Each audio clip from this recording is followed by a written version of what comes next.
Assalamualaikum and welcome to Study Station. Ladies and gentlemen, this is me Danish Aziz and you're watching my YouTube channel. मैं आप सब लोगों को अपने channel पे वेलकम करता हूँ। उम्मीद करता हूँ कि आप सब लोग खैर आफियत से होंगे और दुआ कहूँ कि अल्लाह ताला आप सब लोगों को अपने हिफ्ज़ व अमान में रखे। Dear viewers, today we are going to start another subject from BS semester 4. आज हम एक नए सब्जेक्ट का आगाज करने जा रहे हैं जो कि सेमेस्टर 4 से लिया गया है। अब इस सब्जेक्ट के अंदर ट्विस्ट ये है कि you can use it in both in two departments. BS English के लिए भी इस सब्जेक्ट को आप पढ़ सकते हैं as well as you can read it in BSCS और कंप्यूटर साइंस के लिए भी इस सब्जेक्ट को आप डिस्कस कर सकते हैं बिकॉज GCUF के जो एफिलिएटेड कॉलेजेस हैं अगर आप इन कॉलेजेस से बिलोंग करते हैं तो इस दफ़ा सेमेस्टर 4 के अंदर एक सब्जेक्ट आया जो कि इंग्लिश के लिए भी है और इसके साथ साथ CS के लिए भी है। तो अगर आप GCF एफिलिएटेड कॉलेजेस के स्टूडेंट हैं तो ये वीडियो आपके लिए बहुत ही बेनिफिशियल होने वाली है। लेकिन इसके साथ साथ एक ट्विस्ट और भी है। ये जो पूरा का पूरा सब्जेक्ट है हम सिर्फ एक ही वीडियो के अंदर डिस्कस करेंगे। पूरी की पूरी जो बुक है या पूरा का पूरा जो सब्जेक्ट है इंशाल्लाह we will discuss only in one video क्योंकि your exams are drawing near.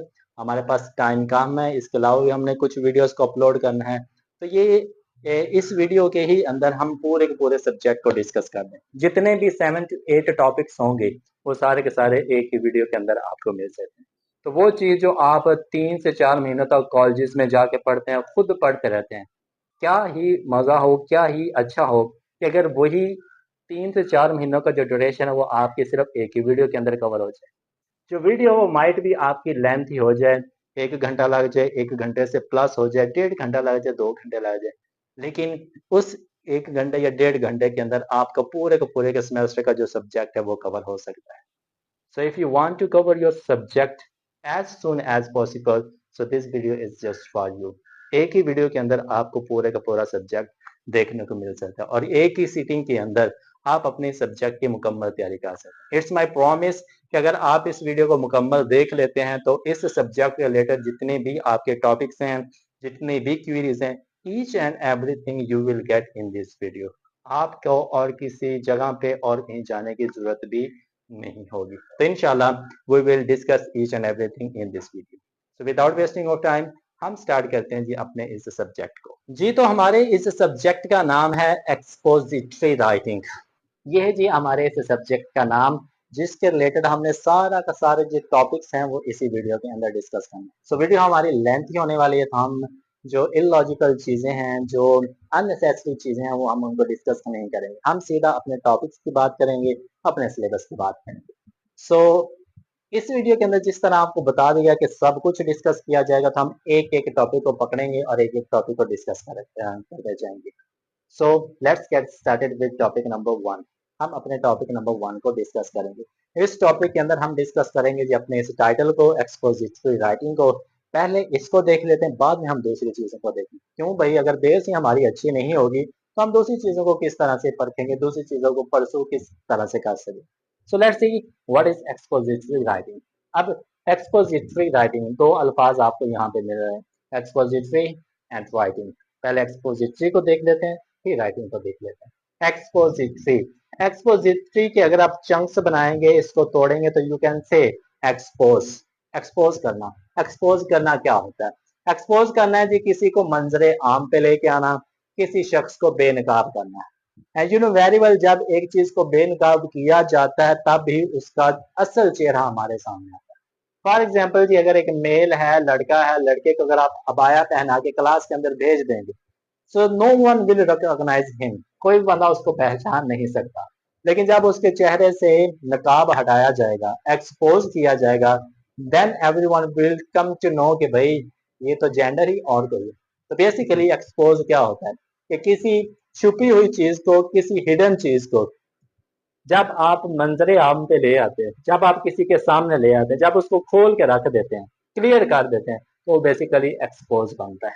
Writing, what is writing? Basically writing is tool. Writing एक टूल है जो कि हम कम्युनिकेशन के लिए यूज करते हैं, जिसके लिए हम अपनी इंफॉर्मेशन एक जगह से दूसरी जगह पहुंचाते हैं। जिसके जरिए हम एक दूसरे से बातचीत करते हैं, जिसके जरिए हम नॉलेज एक जगह से दूसरी जगह फैलाते हैं। तो ऐसा नॉलेज, ऐसी इंफॉर्मेशन जो कि छुपी हुई चीजों को भी बाहर निकालेगी, हिडन चीजों को भी मंजरे आम पे लेके आएगी, तो बेसिकली वो एक्सपोजिटरी राइटिंग है। उम्मीद करता हूँ कि आपको एक्सपोजिटरी राइटिंग की जो मीनिंग्स है वो अच्छे तरीके से समझ में आ गए। Now discuss it's definition. अब हम एक्सपोजिटरी की डेफिनेशन देख लेते हैं। Expository writing is a type of writing which explain, which describe the things in a clear way. ऐसी राइटिंग जो कि चीजों को, ऑब्जेक्ट्स को, किसी भी एस्पेक्ट को साफ अल्फाज में, वाज़े अल्फाज में दूसरों के सामने पेश करती है, दूसरों के सामने डिस्क्राइब करती है, वो बेसिकली एक्सपोजिटरी राइटिंग होती है। जब एक्सपोजिटरी राइटिंग आपके सामने आती है तब आपके जहन के अंदर कोई डिफिकल्टी, कोई कंफ्यूजन, कोई क्वेरी, कोई सवाल वगैरह नहीं रहता, क्योंकि हर एक चीज क्लियर होती है, हर एक चीज वाज़ेह होती है। So basically this is the definition. ये जी इसकी डेफिनेशन।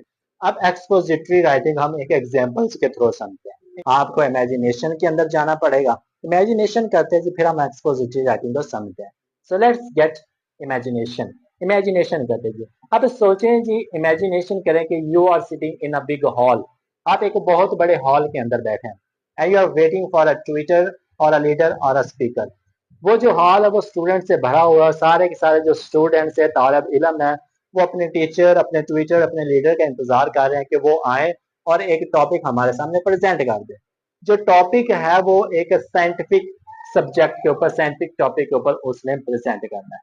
टॉपिक थोड़ा सा डिफिकल्ट है, डिफिकल्ट होने की वजह से जो स्पीकर है वो सारी की सारी चीजें प्रोजेक्टर पे पेश कर रहा है। उस प्रोजेक्टर के ऊपर आपको आइकन्स नजर आ रहे हैं, सिंबल्स नजर आ रहे हैं, इमेजेस नजर आ रही है, ईच एंड एवरीथिंग आपके सामने वो प्रैक्टिकली तौर पे तस्वीरों के जरिए पेश की जा रही है। अब जो स्पीकर है वो जो कुछ बोल रहा है वो तो सुनने वालों के पल्ले नहीं पा रहा, लेकिन जो बोल रहा है उसके साथ साथ विजुअल चीजें भी सामने चल रही हैं प्रोजेक्टर के ऊपर, तो वो उनके लिए समझना आसान हो जाएगा। So basically this is called expository, कि जो आपके सामने विजुअल चीजें चल रही हैं, आइकॉन्स के अंदर चीजें चल रही है, वो आपकी अंडरस्टैंडिंग, आपकी समझ को आसान बना देती है, वो आपकी समझ को क्लियर कर देती है। तो ऐसा कोई भी टूल, ऐसा कोई भी एस्पेक्ट, ऐसा कोई भी जरिया जो आपकी अंडरस्टैंडिंग लेवल को क्लियर कर दे, जो आपके अंडरस्टैंडिंग लेवल को वाजे कर दे, वो बेसिकली एक्सपोजिटरी राइटिंग बनता है। उम्मीद करता हूँ कि अब आपका एक्सपोजिटरी राइटिंग मुकम्मल तौर पर समझ में आ गया होगा। अब आ जाते हैं जी, बात करते हैं जी एक्सपोजिटरी राइटिंग के कैरेक्टरिस्टिक्स के ऊपर। कैरेक्टरिस्टिक्स कहते हैं खूबियां, बेनिफिट्स। एक्सपोजिटरी राइटिंग की खूबियां क्या होती हैं? So basically there are three characteristics of expository writing. Expository writing की तीन कैरेक्टरिस्टिक्स हैं। Number one, simplicity and clarity. Number two, logical organisation. And number three, factual information. These are the three characteristics of expository writing. Expository writing की ये तीन characteristics हैं। पहली कौन सी है जी? Simplicity and clarity. के एक्सपोजिटरी राइटिंग के अंदर जो अल्फाज होते हैं वो बिल्कुल सिंपल होते हैं, बिल्कुल सादा होते हैं, बिल्कुल क्लियर होते हैं।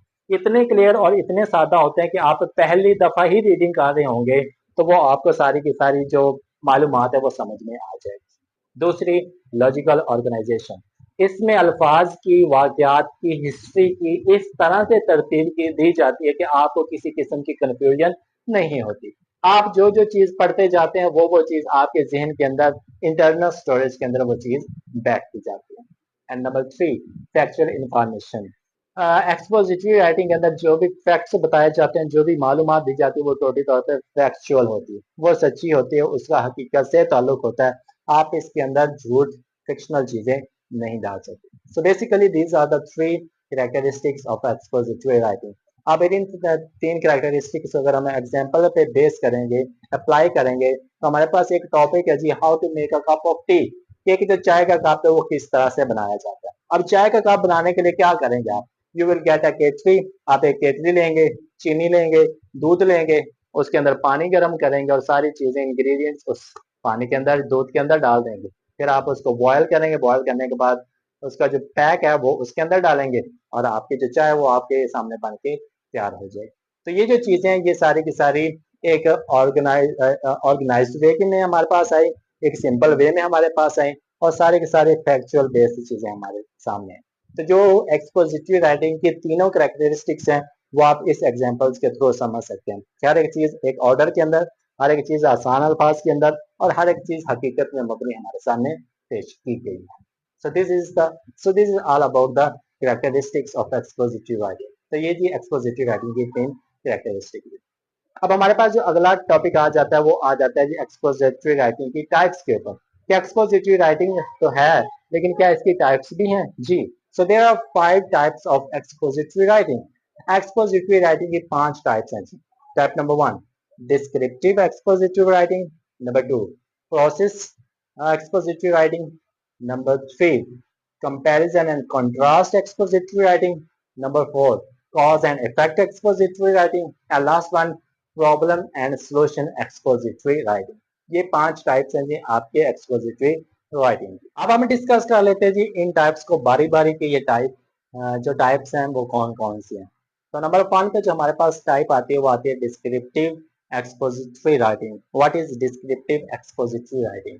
डिस्क्रिप्टिव क्या होता है जी? जब आप कोई वाक्य को, कोई हिस्ट्री को, कोई पीस ऑफ वर्क को, किसी जगह को, किसी भी चीज को बयान कर रहे होंगे, आपने उसकी वजाहत इस तरह से करनी कि हर एक पहलू को आप डिस्कस करें और इसके अंदर अपनी पर्सनल राय, पर्सनल ओपिनियन आप नहीं देते, आप अपनी राय इसके अंदर इंक्लूड नहीं करते, तो बेसिकली डिस्क्रिप्टिव राइटिंग बनती है। ऐसी राइटिंग जो वाज़ेह हो, वजाहत के साथ बयान की जाए और इसके अंदर आपका मशवरा, आपका सजेशन मौजूद ना हो, तो बेसिकली डिस्क्रिप्टिव राइटिंग बनती है। फॉर एग्जाम्पल जी you are student of a college, college के अंदर जाते हैं, यूनिवर्सिटीज के अंदर जाते हैं, तो क्लास रूम है जी।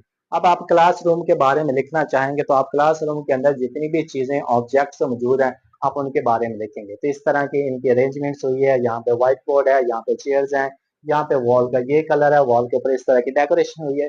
You will discuss each and everything, लेकिन आप इसके अंदर अपना पर्सनल ओपिनियन नहीं देंगे कि मुझे ये अरेंजमेंट ठीक नहीं लगी, मुझे ये कलर ठीक नहीं लगा, मुझे ये चार्ट्स वगैरह ठीक नहीं लगे। आपने डिस्क्रिप्टिव अंदाज में बताना है, जो जो चीजें आपके सामने आएंगी उनको वजाहत के साथ, डिटेल के साथ आप उनको डिस्क्राइब करते जाना है और इस लिहाज से करना है कि आपकी जो लिखी हुई चीज है वो वाजे हो, एक्सपोज की गई हो, जो कि एक्सपोजिटरी राइटिंग बना। तो इन तमाम चीजों को मिलाएंगे तो आपका डिस्क्रिप्टिव एक्सपोजिटरी राइटिंग बनेगा। सो this is the first type of expository writing, descriptive expository writing. Type number 2 हमारे पास आ जाता है जी प्रोसेस एक्सपोजिटरी राइटिंग। प्रोसेस कहते हैं जी अमल को, एक ऐसा अमल, एक ऐसा काम जिसमें आप जो काम कर रहे होंगे वो स्टेप बाय स्टेप कर रहे होंगे, जो आप चीज बयान कर रहे होंगे उसको स्टेप बाय स्टेप एक तरतीब के साथ अगर आप बयान कर रहे हैं तो बेसिकली प्रोसेस एक्सपोजिटरी राइटिंग कहलाती है।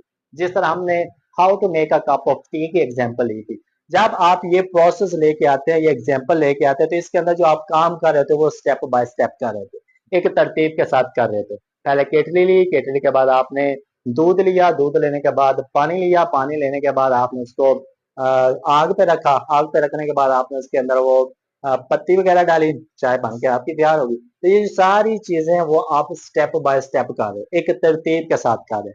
तो ऐसी राइटिंग जिसके अंदर आप स्टेप बाय स्टेप चीजों को बयान करते हो, एक एक करके तरतीब के साथ बयान करते हो, तो बेसिकली वो जो एक्सपोजिटरी राइटिंग की टाइप बनती है वो process expository writing. So this is type number 2, process expository writing. जी, हमारे पास जो थर्ड टाइप आ जाती है वो आ जाती है comparison and contrast expository writing. This is the type number 3। इस टाइप के अंदर हम ऐसी एक्सपोजिटरी राइटिंग करते हैं जिसके अंदर हम दो चीजों का जिक्र करते हैं, और जब हम उन दो चीजों का जिक्र कर रहे हैं तो उसके अंदर हम कंपैरिजन भी कर रहे होते हैं और कंट्रास्ट भी कर रहे होते हैं। हम चीजों को आपस में मिला भी रहे होते हैं और उन चीजों के अंदर हम फर्क भी तलाश कर रहे होते हैं। फॉर एग्जाम्पल जी, अगर आपके पास एक राइटिंग आ जाएगी विलेज लाइफ और सिटी लाइफ, तो इसके अंदर हम लाइफ को कंपेयर भी कर रहे होंगे और उसका कंपैरिजन भी कर रहे होंगे, उसके अंदर कंट्रास्ट भी हम ढूंढ रहे होंगे। तो दोनों लाइफ जो शहर के अंदर गुजारी जाती है या विलेज के अंदर गुजारी जाती है, तो उसके अंदर कंपैरिजन और कंट्रास्ट दोनों के एस्पेक्ट हम अंदर लेके आते हैं। तो इस तरह के जिसके अंदर आप चीजों को मिला भी सकें और उनके अंदर फर्क भी ला सकें, इस तरह की जो राइटिंग बनती है वो basically comparison and contrast expository writing बनती है। So this is the type number 3। Type number 4, cause and effect expository writing. ये एक एक्सपोजिटरी राइटिंग की ऐसी टाइप है जिसके अंदर किसी वाक्य का, किसी हादसे का, किसी कहानी के पहले वजह बताई जाती है, फिर उस वजह का नतीजा बताया जाता है। For example, what will happen if you use mobile a lot. अगर आप मोबाइल का बहुत ज्यादा इस्तेमाल करते हैं तो क्या होगा, ये हमें एक वजह बता देगी। अब इसका रिजल्ट क्या निकलेगा, सामने उसकी एडिक्शन हो जाएगी, एक ये इसका रिजल्ट निकल सकता है। हमें हमारी जो आई साइड है वो वीक पड़ सकती है, ये उसका दूसरा रिजल्ट हो सकता है। और तीसरा इसका जो रिजल्ट हो सकता है वो ये कि हम अपनी जो दूसरी हैबिचुअल है, दूसरी जो हमारी हैबिट्स हैं, पढ़ने की, स्टडी करने की, ईच एंड एवरीथिंग, हम उनसे कोसों दूर हो सकते हैं। तो ये एक वजह थी, उस वजह के क्या क्या नतीजे निकल सकते हैं वो आपके सामने। तो इस तरह की जो राइटिंग होती है जिसके अंदर आप पहले वजह बताते हो, वजह बताने के बाद उसका नतीजा भी बताते हो कि ये इफेक्ट हो सकता है, तो basically cause and effect expository writing कहलाता है। So this is type number 4। And the last type, type number 5 is problem and solution expository writing. इसके अंदर क्या होता है जी, हमें कुछ मसाइल का, कुछ प्रॉब्लम्स का पता होता है, हमने उनका हल निकालना। फॉर एग्जाम्पल जी, स्टूडेंट्स टाइम, जो तालब इल्म का आजकल वक्त होता है वो मोस्टली जो गुजरता है वो सोशल मीडिया के अंदर गुजरता है, मोबाइल फोन्स के अंदर गुजरता है। हर वक्त देखेंगे कोई स्नैपचैट, कोई इंस्टाग्राम, कोई फेसबुक, कोई ट्विटर, कोई व्हाट्सएप, ईच एंड एवरीथिंग वो ना यूज कर रहे होते हैं। तो उनके जो स्टडी का प्लान होता है, स्टडी की टाइमिंग होती है ना, वो डिस्टॉर्ट हो जाती है। तो ये हमारे पास एक प्रॉब्लम आती है। सोल्यूशन क्या आता है जी, सोल्यूशन ये आता है कि हर एक तालब इल्म को अपना एक टाइम टेबल सेट करना चाहिए। इस वक्त मैंने पढ़ना है, इस वक्त मैंने खाना है, इस वक्त मैंने खेलना है, और इस वक्त मैंने मोबाइल के ऊपर सोशल मीडिया एप्स का यूज करना है। तो इस तरह की जो प्रॉब्लम और सोल्यूशन आती है वो problem and solution expository writing के अंदर आती है। So basically these are the 5 types of expository writing जो कि हमने डिस्कस कर लिए जी। तो हमारे फर्स्ट टॉपिक की जो लास्ट हेडिंग है वो है जी, purpose of expository writing. Expository writing लिखने का है वो पर्पस क्या है, मकसद क्या है।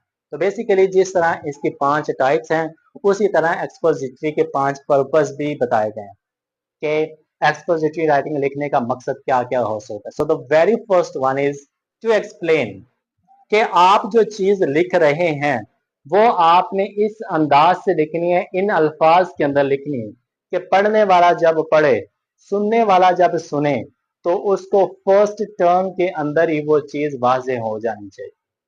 For example, how to use a mobile. जब आप किसी को मोबाइल का इस्तेमाल करना सिखाते हैं तो मोस्टली चीजें ऐसी होती हैं जो फर्स्ट टर्न के अंदर ही वो समझ लेते हैं कि मैंने इन इन चीजों का यूज करना है, इन इन चीजों का यूज नहीं करना है। तो अगर आपकी लिखी हुई चीज सादा अल्फाज के अंदर है तो बेसिकली जो पर्पज है वह टू एक्सप्लेन का पर्पज है।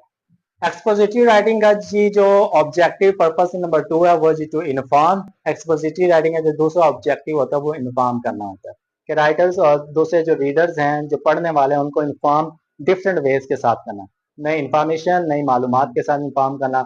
जो भी मुआशरे के अंदर, सोसाइटी के अंदर या किसी मुल्क के अंदर नई नई इंफॉर्मेशन हो रही होती है, उनको उन तमाम चीज़ों से आगाह करना, वो भी एक्सपोजिटरी राइटिंग का एक ऑब्जेक्टिव, एक पर्पज कहलाता है। Purpose number 4, to clarify. कुछ राइटिंग ऐसी भी होती है जो कि बहुत ज्यादा कंफ्यूजिंग होती है। कंफ्यूजिंग होने की वजह से कभी हम डिक्शनरी का यूज कर रहे होते हैं, कभी हम गूगल का यूज कर रहे होते हैं, कभी हम चैट जीपीटी का यूज कर रहे होते हैं। इस तरह की कुछ जो राइटिंग होती हैं वो बहुत ही कंफ्यूजन वाली होती है। टू क्लैरिफाई, एक्सपोजिटरी राइटिंग का मकसद ये होता है कि जो कंफ्यूजन वाली चीजें हैं, जो प्रॉब्लम क्रिएट किया करती हैं, जो कंफ्यूजन क्रिएट किया करती हैं, उन तमाम कंफ्यूजन वाली चीजों को खत्म करना है और आपके सामने एक ऐसा टेक्स्ट, ऐसी राइटिंग लेके आनी है जो कि बिल्कुल सादा, बिल्कुल क्लियर, बिल्कुल सिंपल वर्ड्स के अंदर हो, ताकि आपको उस चीज को अच्छे तरीके से समझ सके। And the last purpose is to describe.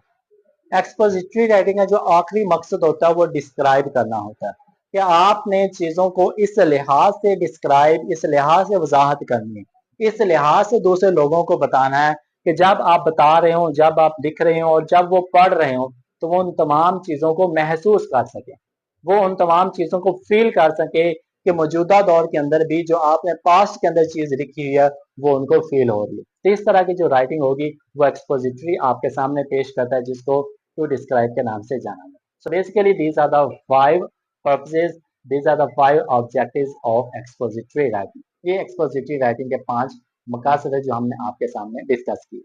So this is all about topic number 1। ये चीजें थी जो आपके टॉपिक नंबर 1 के अंदर हमने डिस्कस करनी जी। तो जी हमारा टॉपिक नंबर जो 2 है उसका नाम है इंट्रोडक्शन टू पैराग्राफ राइटिंग।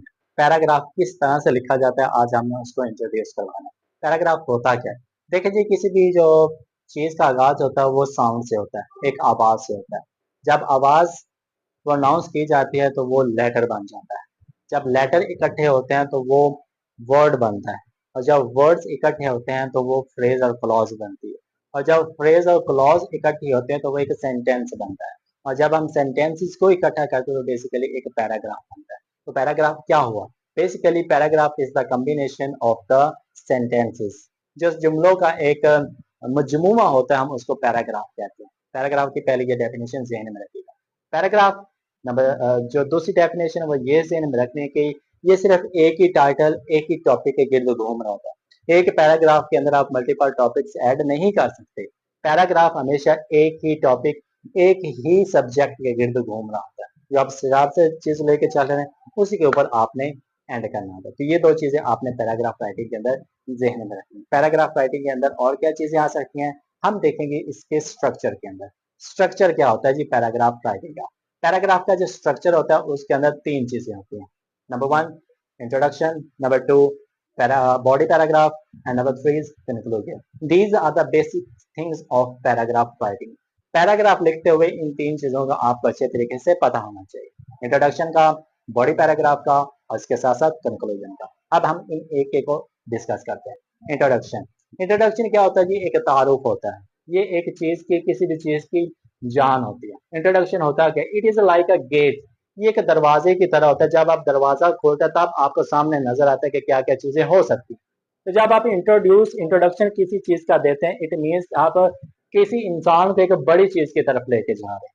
तो इंट्रोडक्शन जो होता है वो सबसे पहली लाइन भी हो सकती है, ऊपर टाइटल के अंदर भी दिया गया हो सकता है। स्ट्रक्चर के अंदर जो दूसरी चीज आती है वो आती है body paragraph. It is the major one, it is the length one. किसी पैराग्राफ की जो जान होती है वो उसके बॉडी के अंदर होती है। बॉडी के अंदर तीन चीजें आपको देखने को मिलेगी: topic sentence, sporting sentence, and concluding sentence. Topic sentence क्या होता है जी? अब आपने एक बॉडी पैराग्राफ बनाना है, उस पैराग्राफ के अंदर आपने सेंटेंसेस का यूज करना है। पैराग्राफ को बनाने के लिए कम से कम उस पैराग्राफ के अंदर तीन सेंटेंसेस का होना जरूरी है। टॉपिक सेंटेंस का होना जरूरी है, सपोर्टिंग सेंटेंस का होना जरूरी है, और इसके साथ साथ कंक्लूडिंग सेंटेंस का होना जरूरी है। टॉपिक सेंटेंस जो टॉपिक के बारे में बता रहा होगा, जो टॉपिक आपने लिया उसके बारे में अगर बता रहा होगा तो वो आपका टॉपिक सेंटेंस होगा। फॉर एग्जांपल जी हमारा टॉपिक है इंट्रोडक्शन, के अंदर हमने लिख दिया इंपॉर्टेंस ऑफ एजुकेशन। ये है जी हमारा टॉपिक। अब टॉपिक के लिए हमने बॉडी पैराग्राफ स्टार्ट करना है, तो सबसे हम टॉपिक स्टार्ट करते हैं, education is very important for the success of student. तालब इल्मों की कामयाबी के लिए जो तालीम है वो बहुत जरूरी है। तो बेसिकली ये आपका एक टॉपिक सेंटेंस बन जाएगा, एक जुमला भी बन जाएगा, और जुमले के अंदर आपका जो टॉपिक है वो भी आ जाएगा। सपोर्टिंग सेंटेंस ऐसे सेंटेंस है जो आपके टॉपिक को सपोर्ट कर रहे होंगे, तो वो आपके सपोर्टिंग सेंटेंसेस बन जाएंगे। It is necessary for the development of a society and for growth of economy. Economy की ग्रोथ के लिए और मुआशरे की डेवलपमेंट के लिए तालीम बहुत जरूरी है। तो ये ऐसे सेंटेंसेस जो आपके टॉपिक से भी मिलते हैं, उनको सपोर्ट भी करें। तो इस तरह के जो सेंटेंसेस कहलाते हैं वो सपोर्टिंग सेंटेंसेस कहलाते हैं। ये एक दो नहीं हो सकते, ये आपकी जहानत के ऊपर है, आपके सेल्फ राइटिंग के ऊपर है कि आप एक टॉपिक के अंदर कितनी चीजों को ऐड कर सकते हैं। तो ये आपका टॉपिक सेंटेंस हो गया, और इसके नीचे आपका सपोर्टिंग सेंटेंस आ गया, और लास्ट वन पे आपका आ जाए जी कंक्लूडिंग सेंटेंस।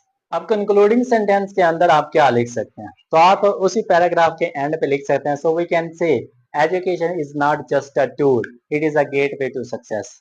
ये जो तालीम है वो सिर्फ एक टूल ही नहीं बल्कि एक कामयाबी का गेट वे भी हो सकता है। तो इस तरह से आप तीन चार सेंटेंस जब बनाते हैं तो एक बॉडी पैराग्राफ की शक्ल में आपके सामने आ जाते हैं। अब ये तीन चीजें जी वो आपके बॉडी पैराग्राफ के अंदर आती हैं: topic sentence, supporting sentence, and concluding sentence. अगर आप अपने पैराग्राफ की लेंथ बढ़ाना चाहते हैं, so you must use transitions in it.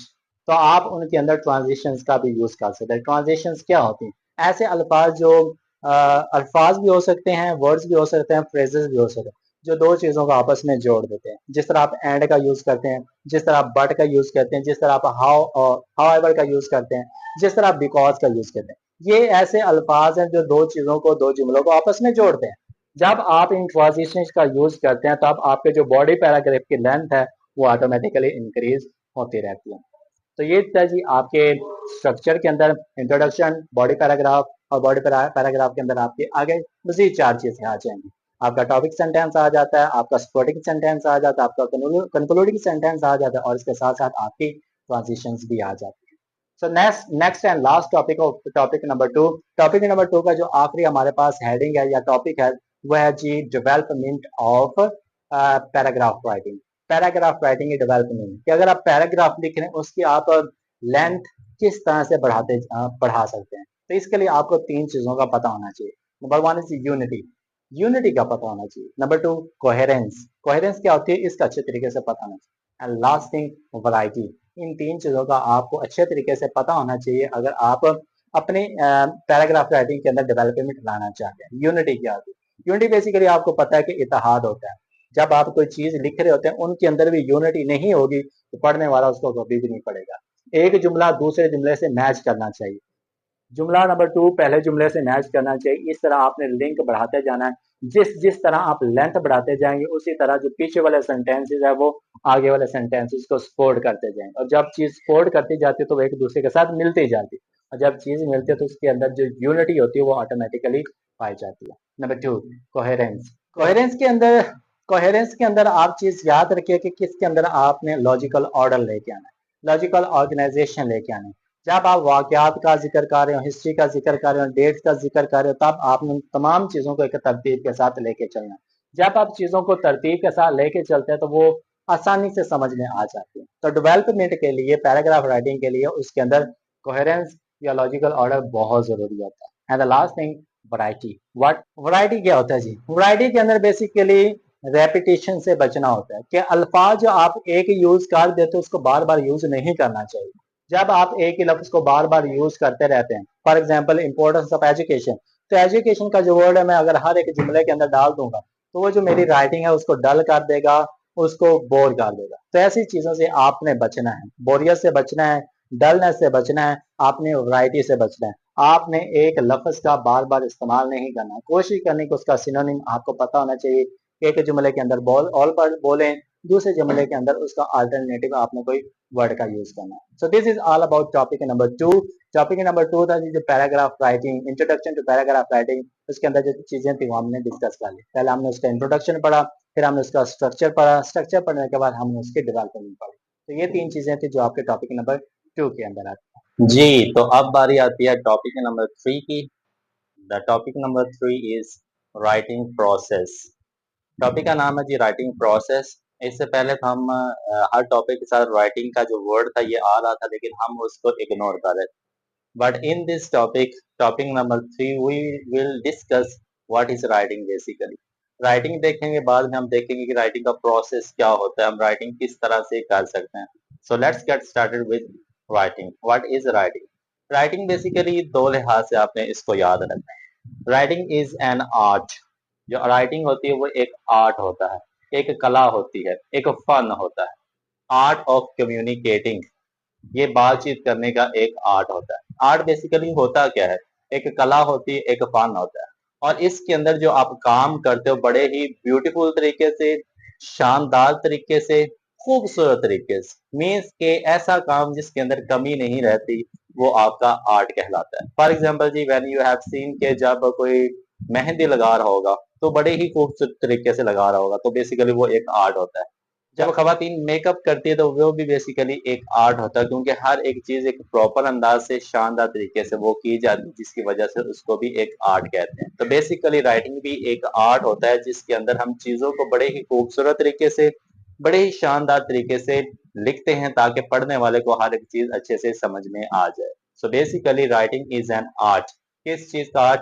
Of communicating, बातचीत करने का आर्ट होता है। तो जो राइटिंग होती है वो बेसिकली बातचीत करने का आर्ट होता है। बातचीत किस चीज की? Communicating of ideas, thoughts, information, knowledge. जितनी भी जो बातचीत होती है उसके अंदर हम मालूमात एक जगह से दूसरी जगह भेज रहे होते हैं, उसके अंदर नॉलेज शेयर कर रहे होते हैं, उसके अंदर एजुकेशन की बात हो रही होती है, उसके अंदर हम अपनी थॉट्स को शेयर कर रहे होते हैं, उसके अंदर हम अपनी आइडियोलॉजीज को एक ही जगह से दूसरी जगह पहुंचा रहे होते हैं। तो जब हम अपने ख्यालात को ट्रांसफॉर्म करते हैं, अपने आइडियाज को एक जगह से दूसरी जगह भेजते हैं, अपने नॉलेज को, इंफॉर्मेशन को दूसरी जगह भेजते हैं और इस अंदाज से भेजते हैं कि वो शानदार हो, उसके अंदर गलती मौजूद ना हो, तो बेसिकली राइटिंग बनता है। So basically writing is an art of communicating of thoughts, information, ideas, ideology, and knowledge, etc. Number two is writing is an tool. जो राइटिंग होती है वो एक जरिया होती है, एक टूल होती है, एक वजह होती है. Tool of what? Tool of sharing ideas, tool of telling stories, tool of persuading people, tool of observing ourselves. किसी भी चीज को परखने का एक जरिया होती है, इंफॉर्मेशन पहुंचाने का, खुद का मुशाहिदा करने का, स्टोरीज बताने का. मीन्स कि जितनी भी इस तरह की बातें होती हैं उनको लिखने का तरीका होना चाहिए. तो बेसिकली राइटिंग का टूल करता है. So basically writing is an art as well as writing is an tool. Writing एक आर्ट भी होता है और राइटिंग एक टूल भी होता है. तो ये this is called writing. Writing के आगे वर्ड आपको नजर आ रहा होगा प्रोसेस. प्रोसेस बेसिकली कहते हैं अमल को. एक गेट वे होता है, एक कोई काम करने का तरीका होता है कि राइटिंग किस तरह से की जाती है. राइटिंग का गेट वे क्या होते हैं, कोई आप चीज किस तरह से लिख सकते हैं. So this thing we will understand by stages. तो ये बेसिकली हम 5 चीजों की मदद से समझेंगे. राइटिंग का जो प्रोसेस है वो हमने 5 चीजों की मदद से समझा. Number 1 pre writing, number 2 drafting, number 3 revising, number 4 editing and number 5 outlining. ये 5 चीजें हैं जिनके ऊपर अमल करके आप राइटिंग कर सकते हैं. आप कोई चीज विदाउट एनी मिस्टेक, बगैर किसी गलती के उसको अच्छे तरीके से, खूबसूरत तरीके से उसको लिख सकते हैं. So let's discuss one by one. इन तमाम स्टेजेस को एक एक करके डिस्कस करते हैं. Pre writing. प्री राइटिंग क्या होता है जी? Pre writing is like cultivating the land. जब आप जमीन काश्त करते हैं तो जमीन काश्त करने का जो अमल होता है वो बेसिकली प्री राइटिंग होता है. राइटिंग लिखना, प्री पहले, लिखने से पहले का जो अमल होगा वो प्री राइटिंग होगा. सो बेसिकली लिखने से पहले हमारे अंदर जो सोच आती है, ख्याल आता है, लिखने से पहले हम जो अपने जहन को डिफरेंट जगहों पे ले जाते हैं, डिफरेंट ख्यालात के अंदर ले जाते हैं, वो हमारी प्री राइटिंग ही होता है. तो बेसिकली प्री राइटिंग के अंदर आपने 6 चीजें करनी होती है. Number 1 brainstorming, number 2 free writing, number 3 mind mapping, number 4 listing, number 5 questioning and number 6 is outlining या पब्लिशिंग. ये 6 काम आपने करने होते हैं जी प्री राइटिंग. लिखने से पहले इन 6 चीजों पे अमल कर लेंगे तो बेसिकली आपके पास लिखने के लिए जो मटेरियल होगा वो बहुत ही अनलिमिटेड हो जाएगा. बहुत ज्यादा मटेरियल आपके पास इकट्ठा हो जाएगा अगर आप इन 6 स्टेजेस, इन 6 प्रोसेस में से किसी एक भी प्रोसेस के ऊपर अमल कर लेते हैं. तो let's cut one by one जी. सबसे जो पहला अमल है वो आपके पास ब्रेन स्टॉर्मिंग आता है. ब्रेन, जहन, स्टॉर्म तूफान, जहन के अंदर तूफान मचा देना, जहन के अंदर तूफान का आना. तो बेसिकली जब आप लिखने के लिए बैठे तो अपने जहन को ख्यालात के तूफान के अंदर ले जाएं. अपने जहन को इस तरह से आपने मोटिवेट करना है कि आपके जहन के अंदर ख्यालात ही ख्यालात आते जाए. हर एक टॉपिक का आपके जहन में ख्याल आना चाहिए कि मैं इस टॉपिक के ऊपर लिख सकता हूँ, इस टॉपिक के ऊपर लिख सकता हूँ. लिखने के लिए बैठे और सोचना शुरू कर दें कि मेरे पास वो कौन सा टॉपिक हो सकता है कि जिसके ऊपर मैं अच्छे से लिख सकता हूँ. तो लिखने से पहले जो सोचने का अमल होता है जिसके जरिए आप फोकस अपने जहन के ऊपर करते हो कि आपका जहन हर एक साइड पे जाके वो आपको सोचने के अमल को तेज कर सके, तो बेसिकली उसको ब्रेन स्टॉर्मिंग कहते हैं. नंबर 2 पे आ जाता है जी free writing. Free writing word से हमें पता चल रहा है कि जब आपके जहन के अंदर ख्यालात आ चुके हैं, उन ख्यालात में से आपने एक टॉपिक को निकालना है और उसके ऊपर फ्री राइटिंग स्टार्ट कर दें.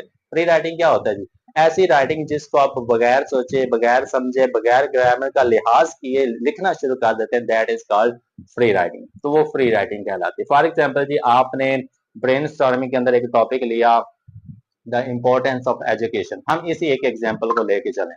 ब्रेनस्टॉर्मिंग किया, आपके जहन के अंदर बहुत से टॉपिक्स आए, उन टॉपिक्स में से एक टॉपिक आया द इम्पोर्टेंस ऑफ एजुकेशन. हमने शुरू कर दिया. अब आप उसके अंदर ग्रामर का, कुरेक्शन का, कैपिटलाइजेशन का, किसी चीज का ख्याल नहीं कर रहे. बस जो आपके जहन के अंदर आता जा रहा है आप लिखते जा रहे हैं, लिखते जा रहे हैं, लिखते जा रहे हैं. तो वो बेसिकली फ्री राइटिंग कहलाता है. जब आप बगैर ग्रामर का लिहाज किए, बगैर पंक्चुएशन का लिहाज किए, बगैर करेक्शन का लिहाज किए लिखते जाते हैं, वो फ्री राइटिंग कहलाता है. नंबर 3 पे आ जाता है मैड मैपिंग. मैड मैपिंग होता है कि जहन के अंदर किसी चीज का मैप बनाना. जब आप अपने जहन के अंदर कोई विजुअलाइज चीज करते हैं, किसी चीज का खाका बनाते हैं, किसी चीज की इमेज बनाते हैं, वो चीज आपको अच्छे तरीके से याद रह जाती है. फॉर एग्जाम्पल जी, खाका किस तरह से बनाया जाता है? उस खाके के अंदर, उस माइंड मैपिंग के अंदर आप सेंटर के अंदर मेजर टॉपिक रखते हो. उस मेजर टॉपिक की फिर आप ब्रांचेस निकाल देते हो. फॉर एग्जाम्पल जी, हमारे पास टॉपिक है माई फैमिली. अब माई फैमिली को आप मिडल के अंदर रखोगे माय फैमिली के अंदर आपका फादर, आपकी मदर, आपका ब्रदर, आपका सिस्टर आ जाए। तो ये आपने कुछ ब्रांचेस इनके निकाल। अब इन ब्रांचेस को आप और एक्सपेंड करते जाओगे। The name of your father, name of your mother, name of your brother, name of your sister. अब ब्रांचेस आगे बढ़ती जा रही। फिर आप उनके आगे उनके प्रोफेशन लिख सकते हो। तो ये वो काम करते हैं। तो इस तरह से आप माइंड मैपिंग के अंदर एक टॉपिक को लेते हो, उस टॉपिक को बढ़ाते चलते जाते हो। फॉर एग्जाम्पल जिस तरह आप हेडिंग जेन में रख लेते हो कि मैंने पेपर के अंदर ये चीज करनी है, तो बेसिकली आपकी माइंड मैपिंग कहलाता है। नंबर 4 पे चीज आ जाती है जी लिस्टिंग। लिस्टिंग क्या होता है जी, जब आप फॉर एग्जाम्पल शॉपिंग करने के लिए जाए, या महीने का घर के अंदर आपने जो राशन लाना होता है, तो उसके लिए आप एक लिस्ट बना लेते हो, ताकि हर एक चीज आप उसके अंदर इंक्लूड कर सको। तब आपने क्या करना होता है जी, आपने अपने आइडियाज की भी एक लिस्ट बतानी है, कि जो आपके जहन के अंदर आइडियाज आए उनके अंदर से कोई चीज स्किप ना हो, ताकि लिखते वक्त आपको आसानी हो। ये होती है जी लिस्टिंग। लिस्टिंग के बाद सेकंड लास्ट टॉपिक आ जाता है जी क्वेश्चनिंग। अब आपने एक टॉपिक को चुन लिया, एक टॉपिक आपके सामने आ गया, लिस्ट के अंदर से भी आपने एक टॉपिक ले लिया, तो उस टॉपिक के ऊपर आपने क्वेश्चनिंग स्टार्ट कर देनी कि जब मैं ये लिखूंगा इसके अंदर मेरी मिस्टेक से ज्यादा तो नहीं होगी। जब मैं ये लिखूंगा उसके अंदर मैं ग्रामर का लिहाज तो रख सकता हूँ। जब मैं ये लिखूंगा तो उसको अच्छे तरीके से लिख तो सकता हूँ। जब मैं इसको लिखूंगा तो पढ़ने वाले के ऊपर इस चीज का असर क्या पड़ेगा। इस तरह के क्वेश्चन आप खुद से करते हो। देन पे आ जाता है जी आउटलाइनिंग। आउटलाइनिंग के अंदर आप एक सीक्वेंस बताते हो कि मैंने किस किस तरह से चीजों को कंपोज करना है, मैंने पहले क्या चीज लिखनी है, बाद में क्या चीज लिखनी है, और एंड पे क्या चीज लिखनी है। So basically this is the first topic, pre writing. Pre writing के अंदर आप इन 6 चीजों को फॉलो करते हो। Number 2 we have drafting. Drafting क्या होता है जी, जब आपके जहन के अंदर जो ख्यालात आए होते हैं, जो कुछ भी आपके जहन के अंदर ख्यालात आए थे, उनको जब आप रिटर्न फॉर्म के अंदर ले आते, लिखी हुई फॉर्म के अंदर ले आते, वो बेसिकली ड्राफ्ट कहलाता है। आपने प्री राइटिंग के अंदर सिर्फ सोचा है, सोचने का अमल था, उस सोचे हुए अमल को जब आप अपनी राइटिंग के अंदर ले आते तो बेसिकली ड्राफ्टिंग बनता है। और ड्राफ्टिंग के अंदर आपने 3 चीजें जहन में रखनी होती है। Number 1 is introduction, number 2 is body paragraph, and number 3 is conclusion.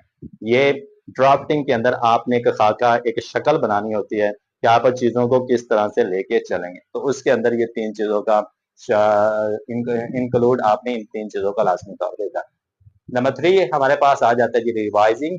क्या आपने जो चीज लिख ली उसको एक नजर आपने और देखना है। अब आपने प्री राइटिंग के अंदर सोचा, ड्राफ्टिंग के अंदर उसको अपनी राइटिंग के अंदर लेके आए, रिवाइजिंग के अंदर जो आपने चीज लिख ली है उसको एक दफा फिर से परखना है, देखना है कि आपने इसके अंदर कौन कौन सी मिस्टेक की है। आप इसके अंदर किन किन चीजों को ओमिट कर सकते हो और किन किन चीजों को इंक्लूड कर सकते हो। ओमिशन और एडिशन दोनों ही आपकी रिवाइजिंग के अंदर आती है। यहाँ पे आपने अपने टॉपिक को एक्सपैंड भी कर सकते हैं, इंक्रीज भी कर सकते हैं, और इसको नैरो भी कर सकते हैं। It is totally up to your understanding, या totally up to your topic. अपने टॉपिक के लिहाज से आप चीजों को अंदर से खत्म भी कर सकते हो, और अपने टॉपिक के लिहाज से आप चीजों को अंदर इंक्लूड भी कर सकते हो। Second last topic is editing. Editing के अंदर बहुत इंपॉर्टेंट है, एडिटिंग के अंदर आपने ग्रामर का खास ख्याल रखना होता है। पीछे जो कुछ भी आपने लिख लिया, ख्यालात जहन में आ गए, उनको रिटर्न फॉर्म के अंदर ले आया, उनको दोबारा परख भी लिया, दोबारा परखने के बाद आपने एडिटिंग फॉर्म के अंदर आ जाना है। एडिटिंग के अंदर आपने हर एक पहलू ग्रामर के लिहाज से देखना है। कैपिटलाइजेशन देखनी है, पंक्चुएशन देखनी है, ग्रामर देखनी है, पार्ट ऑफ स्पीच के सारे चीजें देखने, मीन्स के ग्रामर के रिलेटेड जितनी भी चीजें आती हैं वो आपने एडिटिंग के अंदर उनको, जो गलत है उनको दूर करना होता है। ये आपने एडिटिंग के अंदर इस चीज का खास ख्याल रखें। जब आप एडिटिंग का प्रोसेस मुकम्मल करते हो तब आपकी जो राइटिंग है वो एक अच्छी शक्ल के अंदर, एक आर्ट फॉर्म के अंदर आ जाती है। और लास्ट काम आप क्या करते हो कि उसको पब्लिश करवा देते हो, मीन्स के उसको आप एक फुल फॉर्म के अंदर लिख के आगे सबमिट भी करवा सकते हैं। तो ये जी 5 प्रोसेस, इन 5 प्रोसेस से हो के आपकी राइटिंग का कोई भी जो पहलू है वो हमारे सामने आता है। जब आप लिखते हैं, लिखते वक्त इन 5 प्रोसेस को अपने जहन में रखिएगा। जब आप इन 5 प्रोसेस पे अमल करेंगे तब आप एक अच्छे अंदाज से चीज को लिख सकते हैं, और वो चीज इस अंदाज से लिख सकते हैं कि पढ़ने वाले को वो चीज अच्छे तरीके से समझ में आ सकती है। So this is your topic number 3। जी, तो अब हम बात कर लेते हैं अपने टॉपिक नंबर 4 की। अब हम एक्सपोजिटरी राइटिंग का जो टॉपिक नंबर 4 है उसको डिस्कस करने जा रहे हैं। And the title of topic number 4 is ऐसे ऑर्गेनाइजेशन एंड स्ट्रक्चर। ऐसे ऑर्गेनाइजेशन एंड स्ट्रक्चर। इस टॉपिक के अंदर आपने एक ऐसे को ऑर्गेनाइज करना है, ऑर्गेनाइज करके उसका स्ट्रक्चर भी हमें बताना है। ऐसे ऑर्गेनाइजेशन, ऐसे स्ट्रक्चर। एक जो ऐसे है वो किस तरह से ऑर्गेनाइज्ड किया जाता है, ऐसे को ऑर्गेनाइज करने की तरतीब क्या होती है वो आपने हमें बतानी है। और दूसरी चीज, ऐसे स्ट्रक्चर के कैसे की जो साख्त है वो क्या होनी चाहिए। फॉर एग्जांपल जी, इट्स ह्यूमन बॉडी के एक फेस है, फेस के साथ टू आर्म्स हैं, एक बॉडी का पार्ट है, फिर नीचे लेग्स आ जाती है। तो ये एक इंसानी जिस्म का एक स्ट्रक्चर बना और ये बड़ा ही खूबसूरत लगता है देखने के लिए। तो जब आपके ऐसे का स्ट्रक्चर खूबसूरत होगा तब ही वो ऑर्गेनाइज अच्छे तरीके से हो सकता है। जब आप स्ट्रक्चर को फॉलो नहीं करेंगे तब आप ऐसे को अच्छे तरीके से ऑर्गेनाइज भी नहीं कर सकते। तो पहले चीज हम समझते हैं जी ऐसे क्या होती है। पिछले टॉपिक के अंदर हमने पैराग्राफ का समझा था। तो जब पैराग्राफ्स मिलते हैं तो बेसिकली वो आपका ऐसे बनता है। जो पैराग्राफ्स बनते हैं वो सेंटेंसेस की बेस पे बनता है, और जो ऐसे बनता है वो बेसिकली पैराग्राफ्स की बेस पे बनता है। सो वी कैन से ऐसे is a combination of paragraphs. Paragraphs का जो कॉम्बिनेशन होता है, पैराग्राफ्स का जो मजमूआ होता है उसका हम ऐसे कहते हैं। ऐसे राइटिंग के अंदर, ऐसे ऑर्गेनाइजेशन के अंदर जो सबसे पहला टॉपिक है उस टॉपिक का नाम है introduction and hook. Introduction and hook, ये आज ही आपका सबसे पहला टॉपिक। इसी टॉपिक के नीचे एक हेडिंग के नीचे एक सब हेडिंग छोटी सी दी गई है, engaging reader and introducing a topic, कि आपने रीडर्स को एंगेज करना है और एंगेज करने के बाद आपने अपने टॉपिक को इंट्रोड्यूस करवाना है। तो यहाँ पे हमें दो चीजें देखने को मिलेगी, इंट्रोडक्शन एंड हुक। इंट्रोडक्शन तो आपको पता है जी, आपने तारुफ करवाना होता है। जो कुछ भी आप लिख रहे हैं अपने ऐसे के रिलेटेड अपना टॉपिक बता दे रहे हैं, टाइटल बता दे रहे हैं, तो जो आपका टॉपिक होगा वही आपके ऐसे को इंट्रोड्यूस करवा देगा। तो यहाँ पे जो समझने वाली चीज है वो बेसिकली हुक है। What is basically hook? Hook क्या होती है? हुक बेसिकली इंट्रोडक्शन के अंदर, इंट्रोडक्टरी पैराग्राफ के अंदर, स्टार्टिंग के अंदर कुछ ऐसे सेंटेंसेस होते हैं जो पढ़ने वाले की अटेंशन अपनी तरफ खींचते हैं। So we can say hook basically is an attention grabber, कि वो जो पढ़ने वाले की तवज्जो अपनी तरफ खींच ले, वो जो पढ़ने वालों की अटेंशन अपनी तरफ खींच ले, उसको बेसिकली हुक कहते हैं। तो आपने इंट्रोडक्टरी पैराग्राफ के अंदर, स्टार्ट के अंदर, स्टार्टिंग लाइंस के अंदर, स्टार्टिंग सेंटेंसेस के अंदर एक दो सेंटेंसेस ऐसे भी रखने के जो दूसरों की तवज्जो अपनी तरफ खींच ले, दूसरों की अटेंशन अपनी तरफ ग्रैब कर ले। तो वो जो जुमले होंगे बेसिकली हम उनको हुक बोलें। डेफिनेटली कुछ ऐसा ही होता है जब आप कोई प्रोमो देखते हैं, जब आप ट्रेलर देखते हैं, तो वो उसके अंदर सीन ऐसे डाले जाते हैं कि आपको, आपका दिल करता है कि मैं इस ड्रामा को, इस मूवी को अभी का अभी देख लूं। तो बेसिकली उसके अंदर हुक का यूज किया गया होता है ताकि वो आपकी टेंशन को अपनी तरफ खींच सके। अब हुक किस तरह से यूज हो सकती है तो हम इसको समझेंगे मेथड्स के जरिए। हुक के इस्तेमाल करने के भी कुछ मेथड्स होते हैं कि आप हुक का इस्तेमाल किस तरह से कर सकते हैं। So basically we will follow 4 methods. Hook का जो इस्तेमाल है हम 4 तरीकों से कर सकते हैं। पहला तरीका, इंटरेस्टिंग इंफॉर्मेशन। हम अपनी कोई चीज पैराग्राफ लिख रहे हैं, उसके स्टार्ट के अंदर हम कोई एक सरप्राइजिंग इंफॉर्मेशन दे सकते हैं ताकि पढ़ने वाला सरप्राइज हो सके और वो चाहे कि मैं इस चीज को अभी पढ़ूंगा। नंबर 2 पे आ जाता है जी क्वेश्चन। हम अपने स्टार्टिंग पैराग्राफ्स के अंदर कोई सवाल भी पूछ सकते हैं ताकि जो पढ़ने वाला उसके जेहन में उसका जवाब आ सके और वो जवाब अपने जेहन के अंदर सोच सके। Number 3, quotation. हम किसी फेमस राइटर की कोटेशन भी दे सकते हैं ताकि सोचने वाले के जेहन में जाए कि ये जो लाइन है ये बोल्ड लिखी हुई है तो ये लिखी किसने। And the last one is little anecdote. Little anecdote का मतलब होता है छोटी सी कहानी भी बता सकते हैं। यू नो वेरी वेल कि जो कहानी होती है वो ह्यूमन माइंड को अपनी तरफ खींच ही लेती है। तो basically these are the 4 steps. इन 4 स्टेप्स के ऊपर अमल करके आप अपने हुक को अच्छा बना सकते हैं। हुक को अच्छा बनाएंगे तो बेसिकली जो रीडर होगा वो एंगेज हो ही जाएगा, और जब रीडर एंगेज हो जाता है तो आप अपने टॉपिक को इंट्रोड्यूस करवा सकते हैं। फॉर एग्जाम्पल जी, यहाँ पे आपको एक लाइन नजर आ रही होगी, do you know how many people are literate in Pakistan और how many people are educated in Pakistan. अब यहाँ पे आगे आगे आपका क्वेश्चन मार्क। इट मीन्स के इस टॉपिक सेंटेंस के इंट्रोडक्टरी पैराग्राफ के अंदर जिस मेथड का यूज किया गया वो क्वेश्चन का किया गया। क्वेश्चन का किया गया कि जो पढ़ने वाला पढ़े उसके जहन के अंदर एक दफा सोच जरूर आए कि पाकिस्तान के अंदर पढ़े लिखे लोगों की तादाद कितनी है, कितने परसेंट पाकिस्तान के अंदर पढ़ा लिखा। डेफिनेटली वो सोचने पे मजबूर होगा कि मैं बताता हूँ जी कि 50% पढ़े हुए हैं, 60% पढ़े हुए, तो उसकी जो अटेंशन होगी ना वो थोड़ी बहुत आपके ऐसे की तरफ चली जाएगी। जब ऐसे की तरफ चली जाएगी तो अगले सेंटेंसेस के अंदर आप अपने टॉपिक को इंट्रोड्यूस करवा सकते हैं। थोड़ा सा आपने वहीं पे भी हिंट दे दिया कि आप भी बात करें वो एजुकेशन की बात करें, तो आगे आप अपने एजुकेशन का जो टॉपिक है उसको और एक्सपेंड करके अपने टाइटल को, अपने इंट्रोडक्शन को या आप अपने टॉपिक को इंट्रोड्यूस करवा सकते हैं। सो बेसिकली इस तरह आप इंट्रोडक्शन देते हो, हुक का इस्तेमाल करते हो, आप चीजों को इंट्रोड्यूस करवाते हो। Number 2 is thesis statement. Thesis statement होता क्या है? जब आप इंट्रोडक्टरी पैराग्राफ दे रहे होते हैं तो उसकी जो स्टार्टिंग लाइन होती है वो कहलाती है हुक, लेकिन उसके एंड वाली लाइंस होती है वो कहलाती है थीसिस स्टेटमेंट। अब थीसिस स्टेटमेंट भी किसी भी ऐसे के अंदर बहुत मायने रखता है, क्योंकि जो थीसिस स्टेटमेंट होता है उसके अंदर आप ऐसी लाइंस को इंक्लूड करते हो जो कि ऊपर वाले पूरे के पूरे पैराग्राफ के को फॉलो कर देते, या ऊपर के पूरे पैराग्राफ को उसका जो मेन आइडिया ना वो आखिरी लाइन के अंदर हमें मिल रहा होता है। फॉर एग्जाम्पल अगर हम इंपॉर्टेंस ऑफ एजुकेशन को लें तो एंड वाली लाइन अगर हम लिखे, so we can say education is much important for everyone, कि जो एजुकेशन होती है वो बहुत ही जरूरी होती है हर एक इंसान की, क्योंकि एजुकेशन की बदौलत ही हम अच्छे तरीके से चीजों को समझ सकते हैं, अच्छे तरीके से चीजों को डील कर सकते हैं। तो जब ये वाली लाइन एंड पे आएगी तो हमें पता चलेगा कि एजुकेशन की कितनी इंपॉर्टेंस हो सकती है। सो बेसिकली थीसिस स्टेटमेंट के लिखने के भी कुछ तरीके होते हैं कि किस किस लिहाज से आप थीसिस स्टेटमेंट को लिख सकते हैं। So basically there are three types of thesis statements. Thesis statements की तीन टाइप्स होती है। Number one argumentative, number two analytical and number three expository. So these are the three types of thesis statement. इन तीन तरीकों से आप introductory paragraph की जो आखिरी लाइन है वो लिख सकते हैं। आप इन तीनों को बारी बारी डिस्कस कर लेते हैं। आर्ग्यूमेंटेटिव, आर्ग्यूमेंटेटिव क्या होता है जी? आर्ग्यूमेंटेटिव थीसिस स्टेटमेंट एक ऐसी स्टेटमेंट होती है जिसके अंदर आप अपना ओपिनियन देते हो, आप अपना मशवरा देते हो, आप चीजों को सजेस्ट करते हो, और जब आप अपनी राय, अपना ओपिनियन, अपना सजेशन, अपना मशवरा दे देते हो तब आप अपनी राय को सही भी प्रूव करते हो। यानी कि आपने राय दे दी फिर आप उसको प्रूव भी ना करो, जब आप अपनी राय दो और उस राय को आप प्रूव भी करो तो वो बेसिकली आर्ग्यूमेंटेटिव थीसिस स्टेटमेंट कहलाती है। फॉर एग्जांपल जी, what if I say education should be free for everyone, कि जो तालीम है वो हर एक बंदे के लिए फ्री होनी चाहिए।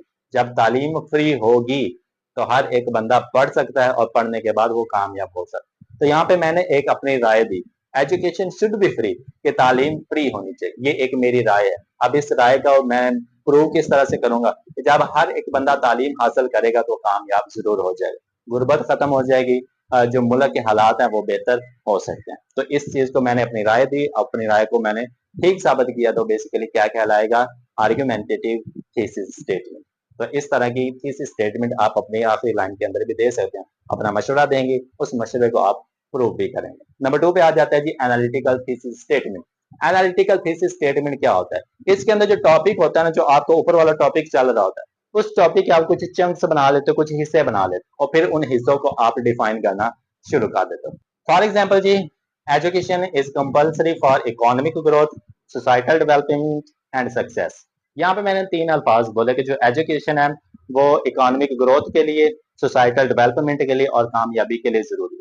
तो यहाँ पे मैंने एजुकेशन के तीन पार्ट्स बता दिए, उसके चंक्स बना दिए। तो इन चंक्स को जब मैं एक एक करके डिफाइन करूंगा, बयान करूंगा, तो बेसिकली एनालिटिकल थीसिस स्टेटमेंट कहलाएगा। तो इसी तरह से आप अपने थीसिस स्टेटमेंट के अंदर कुछ चंक्स बनाते हो और एक एक चंक्स को डिफाइन करना शुरू कर देते हो कि ये इसलिए जरूरी है। And the last one is expository thesis statement. What is expository thesis statement? Expository तो आप स्टार्ट से ही पढ़ते आ रहे हैं कि जब आप कोई चीज लिख रहे हो और वो वासे लिख रहे हो, साफ लिख रहे हो, क्लियर इमेज, क्लियर सबको समझ आ रही है, अंडरस्टैंड कर रहे हो, तो बेसिकली आपकी एक्सपोजिटरी थीसिस स्टेटमेंट है। तो बेसिकली अगर आपने ऊपर वाली जो थीसिस स्टेटमेंट दी है, चाहे आपने आर्गुमेंटेटिव दी है, चाहे आपने एनालिटिकल दी, वो आपने इस अंदाज से लिखी है कि पढ़ने वाले को फौरी समझ में आ गई, पढ़ने वाले के जहन के अंदर वो चीज बैठ गई, तो बेसिकली आपकी एक्सपोजिटरी थीसिस स्टेटमेंट भी कहलाएगी। So this is all about thesis statement. Thesis statement इस तरह से लिखी जाती है। इसी टॉपिक के अंदर हेडिंग नंबर 3 आ जाते हैं जी बॉडी पैराग्राफ्स। बॉडी पैराग्राफ्स के अंदर तीन चीजें जरूरी होती है। पहली चीज तो ये समझे कि बॉडी पैराग्राफ की जो लेंथ होती है वो बाकी तमाम चीजों से लंबी होती है, लेंथी होती है। अब इन तीन चीजों का यूज कौन कौन सा हो सकता है? पहला, आपको टॉपिक सेंटेंस का पता होना चाहिए, दूसरा सपोर्टिंग सेंटेंस का पता होना चाहिए, और तीसरा ट्रांजिशंस का पता होना चाहिए। इन तीन चीजों का यूज सिर्फ बॉडी पैराग्राफ्स के अंदर होता है। टॉपिक सेंटेंस, टॉपिक सेंटेंस एक ऐसा जुमला होता है जो सेंटेंस भी होता है और जो आपके टॉपिक के रिलेटेड भी होता है। फॉर एग्जाम्पल जी, our topic is the importance of education, ये हमारा टॉपिक है। अब इस टॉपिक सेंटेंस को हम किस तरह से लिखेंगे? Education is much important in every country. तो ये आपके पास एक जुमला आ गया। इस जुमले के अंदर आपका टाइटल भी डिफाइन हो रहा है और टाइटल डिफाइन होने के साथ साथ आपका एक जुमला भी बन रहा है। तो अगर आपके टाइटल और जुमला साथ आ जाए तो उसको टॉपिक सेंटेंस कहते हैं। दूसरी चीज हमारे पास आ जाती है सपोर्टिंग सेंटेंस। सपोर्टिंग सेंटेंसेस ऐसे सेंटेंसेस होते हैं जो आपके टॉपिक के साथ मिले होते हैं, जो आपके टॉपिक के साथ अटैच होते हैं।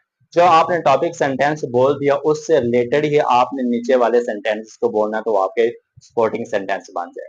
For example, topic education is much important for every country because education helps people for economic growth, societal development and for their success. क्योंकि जो एजुकेशन होती है वो लोगों की मुआशी तरक्की के लिए, समाजी तरक्की के लिए और उनकी कामयाबी के लिए जरूरी होती है। तो अगर आप देखेंगे इसके अंदर भी एजुकेशन की बात हो रही है और वो आपके टॉपिक सेंटेंस से ही रिलेटेड है, तो बेसिकली आपके सपोर्टिंग सेंटेंस बन जाए। तो इस तरह आप टॉपिक सेंटेंस लिखते हो, उसके साथ आप सपोर्टिंग सेंटेंस भी लिख देते हो। सपोर्टिंग सेंटेंस के अंदर आप जितने मर्जी चाहे लिख सकते हो, वो आप लोगों की मर्जी, जितनी आप लेंथ उसकी बढ़ाना चाहोगे।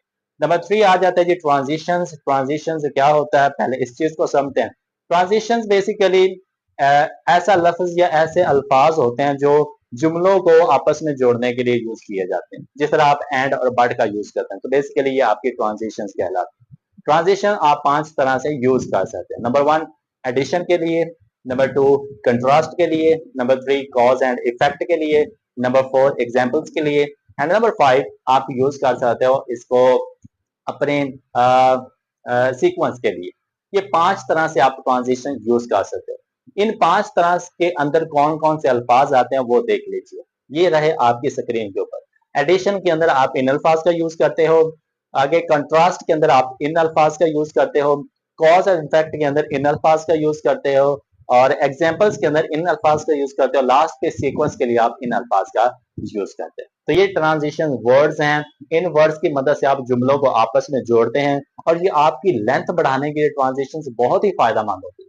जितनी चाहे आप इन ट्रांजिशन का यूज करके अपनी लेंथ को बढ़ा सकते हैं। तो अगर अब हम इसी चीज को समझेंगे एक पैराग्राफ की मदद से, पैराग्राफ की मदद से हम इस तमाम ट्रांजिशन का भी यूज करेंगे और देखेंगे कि आपके जो वर्ड्स हैं, आपके जो सेंटेंसेस वो आपस में लिंक्ड किस तरह से। So let's see in a paragraph.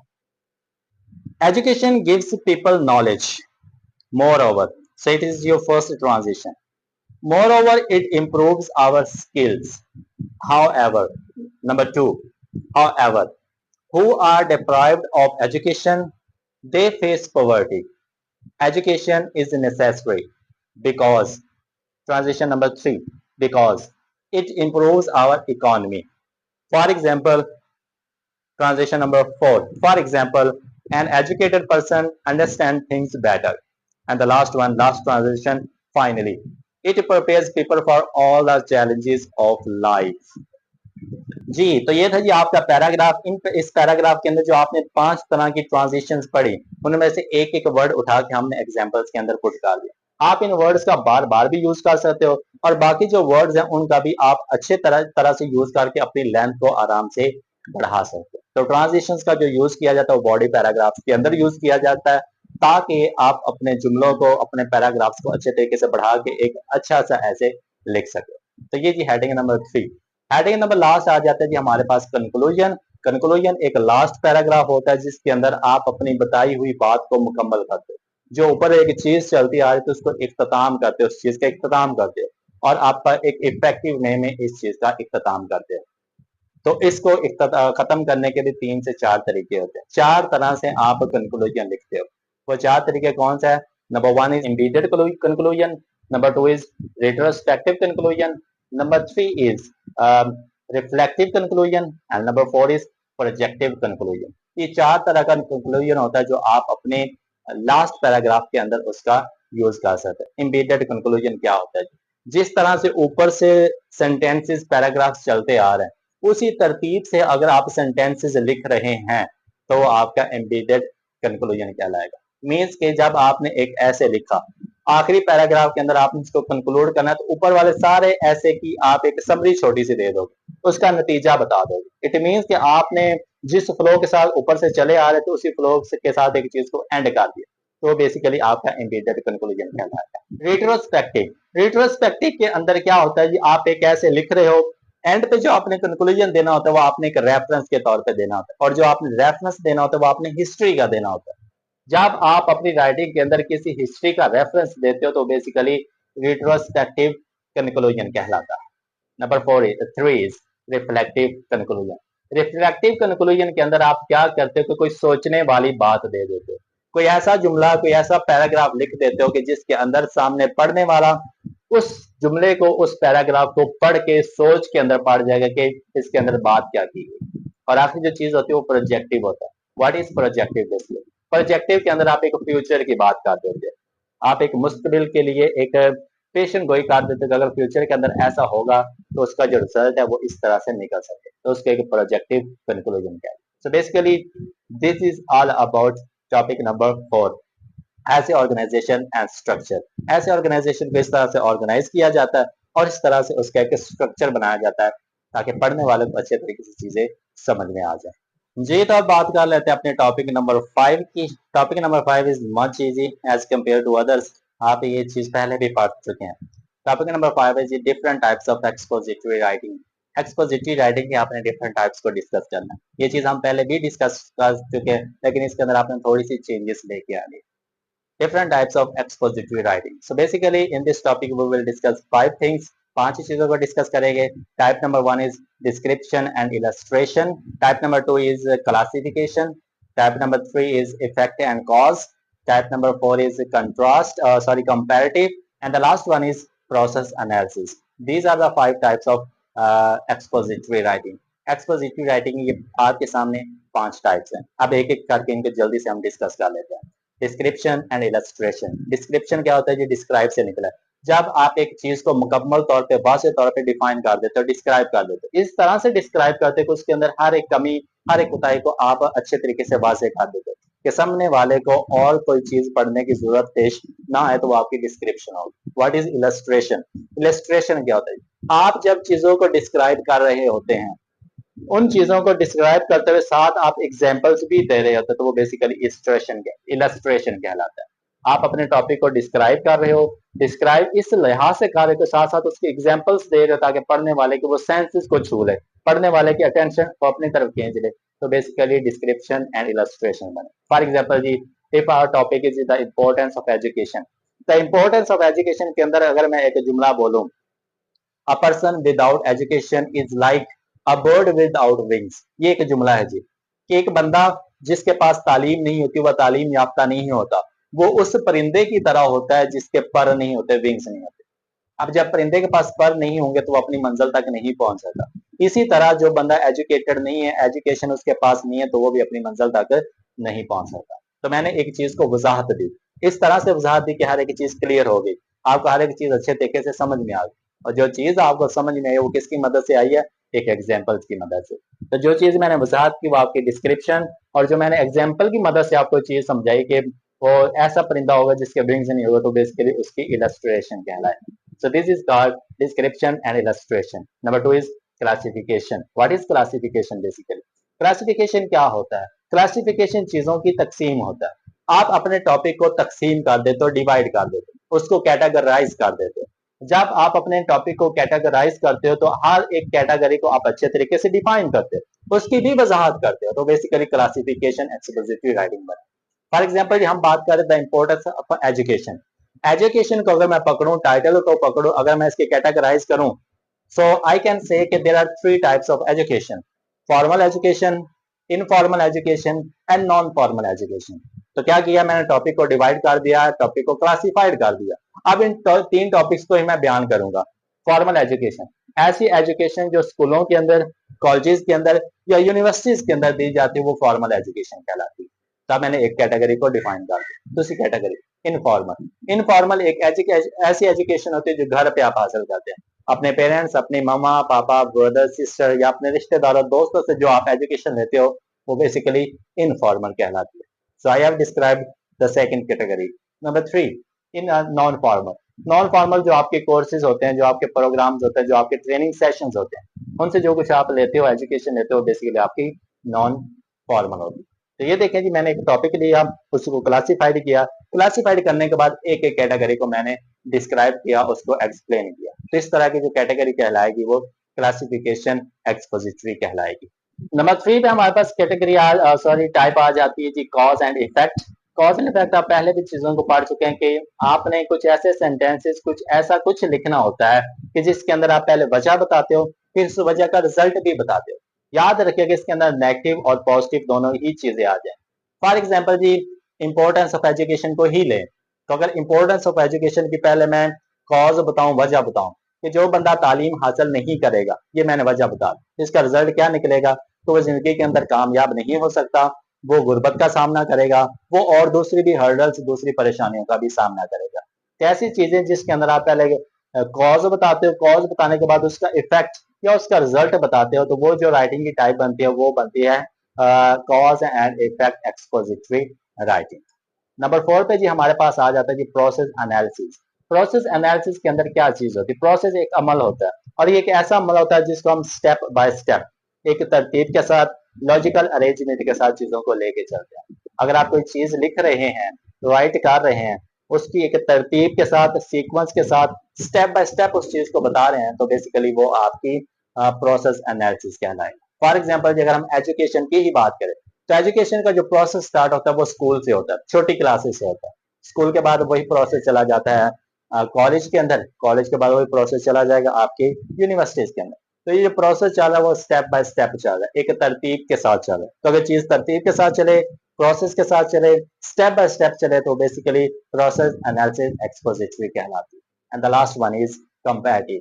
Comparative expository writing. Comparative के अंदर आप क्या करते हो? चीजों को कंपेयर करते हो, दो चीजों को आपस में मिलाते भी हो और दो चीजों का उनमें फर्क भी बताते हैं। फॉर एग्जाम्पल अगर हम इंपॉर्टेंस ऑफ एजुकेशन को लें, तो एक तरफ हम एजुकेटेड पीपल रखेंगे और दूसरी तरफ नॉन एजुकेटेड रखेंगे।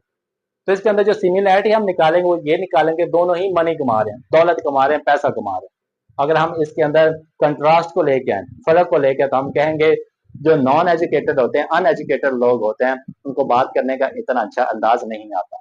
वो सिर्फ एक लिमिटेड वे, एक लिमिटेड प्लेस, एक लिमिटेड एरिया तक अपनी बात को पहुंचा सकते हैं। लेकिन उसके कंट्रास्ट के अंदर एजुकेटेड लोग होंगे तो अपनी बात को काफी लोगों तक, अपनी बात को फॉरेन तक, अपनी बात को बाहर के लोगों तक भी पहुंचा सकते हैं। तो ये आप कंट्रास्ट के अंदर, कंपैरेटिव के अंदर इन चीजों को लेके चलते हैं। So this is all about the types of expository writing. जी, तो अब हम बात कर लेते हैं अपने नेक्स्ट टॉपिक की। And the title of this topic is different types of purposes of writing and audience. ये है जी आपका टाइटल, different types of purposes of writing and audience. इसके अंदर आपको दो चीजें देखने को मिलेंगी, different types of purpose and different types of audience. Writing का पर्पस क्या होता है और राइटिंग के लिए ऑडियंस किस तरह की होती है। These are the two major things which we will discuss in this topic. जी, तो जब आप कोई चीज लिख रहे होते हैं, राइट कर रहे होते हैं, तो उसको लिखने से पहले आपके जहन के अंदर दो चीजें होनी चाहिए। Number one is purpose, another is audience. कि आपका उस चीज के लिखने के पीछे मकसद क्या है, आप वो चीज क्यों लिख रहे हैं। And number two is audience. वो चीज जो आप लिख रहे हैं, आपने एक मकसद बना लिया है, तो उस जो चीज आपने लिखनी है उसको पढ़ने वाले और उसको सुनने वाले, मीन्स के उसकी ऑडियंस किस तरह की है। इन दो चीजों को जहन में रख के ही आप कोई चीज लिखते हो। जब तक कि आपके जहन में कोई ऑब्जेक्टिव, कोई पर्पस नहीं होता, या उस पर्पस को कौन लोग सुनेंगे और देखेंगे, ये वाली ऑडियंस नहीं होती, तब तक आप कोई चीज नहीं लिख सकते। क्योंकि जो राइटर्स होते हैं या जो चीज लिख रहे होते हैं, वो लिखने से पहले उनके जहन में इस तरह की दो चीजें लाजमी तौर पे होती है। अगर ये दो चीजें नहीं होंगी तो उनकी जो राइटिंग होगी वो यूजलेस होगी, उसका कोई भी फायदा नहीं होगा। तो चलिए जी, आए हम देखते हैं कि लिखते वक्त, राइटिंग करते वक्त पर्पस किस तरह का होना चाहिए और ऑडियंस किस तरह की होनी चाहिए। तो basically there are four types of purposes in writing. जब आप कोई चीज लिखते हैं तो उस चीज को लिखते वक्त आप चार तरह के ऑब्जेक्टिव्स को लेके चलते हैं। Number one, to explain. Number two, to inform. Number three, to persuade. And the last one is to entertain. These are the four things जिन चीजों को आप अपने जहन में रख के कोई चीज लिखते हैं। ये राइटिंग का मकसद भी होता है, इन मकसद को जहन में रख के आप कोई चीज लिखते हैं। Number one is to explain. Explain क्या होता है? जब आप कोई चीज डिस्क्राइब करते हैं, जब आप कोई चीज की वजाहत करते हैं। जब कोई भी आप पीस ऑफ राइटिंग लिख रहे होते हैं और उस लिखी हुई चीज के अंदर आप मुकम्मल डिटेल के साथ लिख रहे होते हैं, मीन्स कि आपका जो ऑब्जेक्टिव होना चाहिए वो ये होना चाहिए कि आपने उस टॉपिक को मुकम्मल तौर पे एक्सप्लेन करना है, मुकम्मल तौर पे डिस्क्राइब करना है। उसके अंदर हर से छोटी और बड़ी से बड़ी मालूमात, वजाहत आपने उस टॉपिक के अंदर देनी है। तो बेसिकली यही एक राइटिंग का मकसद होता है, टू एक्सप्लेन। नंबर 2 पे जो हमारा टॉपिक आ जाता है वो आ जाता है to inform. Inform basically is from information.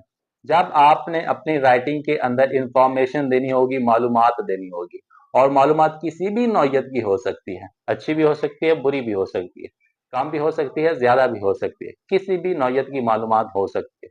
और जो मालूमात होती है ये भी आपकी राइटिंग का एक मकसद होता है। Number 3 is persuade. परसुएट क्या होता है? जब आप किसी बंदे को अपनी राइटिंग के थ्रू उकसाते हो, किसी बंदे को अपनी राइटिंग के जरिए अपनी तरफ मोटिवेट करते हो, किसी बंदे को अपनी राइटिंग के जरिए किसकी अटेंशन अपनी तरफ खींचे, तो बेसिकली परसुएट होता है। Just like your advertisement. Advertisement जो होता है वो बेसिकली आपकी परसुएट के अंदर ही आता है। And the last one is entertain. और जो हमारी राइटिंग का मकसद होता है वो अगले बंदे को, रीडर को या लिसनर को, वो इंटरटेन करना भी होता है। कुछ बंदे जो ऐसे होते हैं वो ह्यूमर के तौर पे लिखते हैं, कॉमेडी के तौर पे लिखते हैं, तो बेसिकली लोगों को इंटरटेन कर देते हैं। So basically these are the 4 basic things जो कि हमारी राइटिंग के अंदर हमारे ऑब्जेक्टिव्स के तौर पे यूज की जाती हैं। हम एक्सप्लेन करते हैं, हम इन्फॉर्म करते हैं, हम परsuade करते हैं, और इसके साथ साथ हम इंटरटेन भी करते हैं। So these are the basic 4 objectives of writing. अब हमें ऑब्जेक्टिव्स तो पता चल गए कि इन मकसद को, इन ऑब्जेक्टिव्स को हम ज़हन में रखते हैं। अब जो हमारे ऑब्जेक्टिव्स होते हैं उनके रिलेटेड ऑडियंस भी हमारे पास होनी चाहिए, क्योंकि जो चीज लिखी जाती है वो खास मकसद के लिए, खास लोगों के लिए लिखी जाती है। जो एक स्टूडेंट है उसके लिए लिखने का अंदाज और होगा, पढ़े लिखे के लिखने का अंदाज और होगा, प्रोफेशनल्स के लिए लिखने का अंदाज और होगा, पॉलिटिक्स के अंदर लिखने का अंदाज और होता है, गवर्नमेंट के लिए लिखने का अंदाज और होता है। हर एक बंदे के लिए लिखने का अंदाज मुख्तलिफ होता है। तो बेसिकली हमारे पास जो ऑडियंस आती है वो भी 3 तरह की ही आती है। Number 1 is general, number 2 is specialised, and number 3 is mix. General के अंदर हर एक बंदा आ जाता है जो भी ह्यूमैनिटी के तौर पे यूज किया जा सकता है। हर एक बंदा, चाहे वो पढ़ा लिखा है चाहे नहीं पढ़ा लिखा है, चाहे छोटा है चाहे बड़ा है, चाहे गवर्नमेंट से बिलोंग करता है चाहे प्राइवेट प्राइवेट किसी सेक्टर से बिलोंग करता है, हर एक किस्म का जो बंदा हमारे जनरल के अंदर आ जाता है। नंबर 2 पे हमारे पास आ जाता है जी स्पेशलाइज्ड। ये कुछ खास बंदे होते हैं, खास नौयत के बंदे, जो पढ़े लिखे होते हैं, जो सेंसिबल होते हैं, जो इंटेलेक्चुअल होते हैं, जो फिलोसफर टाइप होते हैं, वो स्पेशलाइज्ड के अंदर आते हैं। And number 3 is mixed. Mix के अंदर दोनों ही कैटेगरीज के लोग आ जाते हैं। उसके अंदर जनरल भी आ जाते हैं और उसके अंदर स्पेशल पीपल भी आ जाते हैं। तो ये 3 तरह की ऑडियंस हमारे पास होती है जिनको हम अपना खास मकसद पहुंचाना चाहते हैं। अब आपको समझ आ गई होगी कि पर्पस क्या होता है और ऑडियंस क्या होती है। अब पर्पस भी पता चल गया, ऑडियंस भी पता चल गई।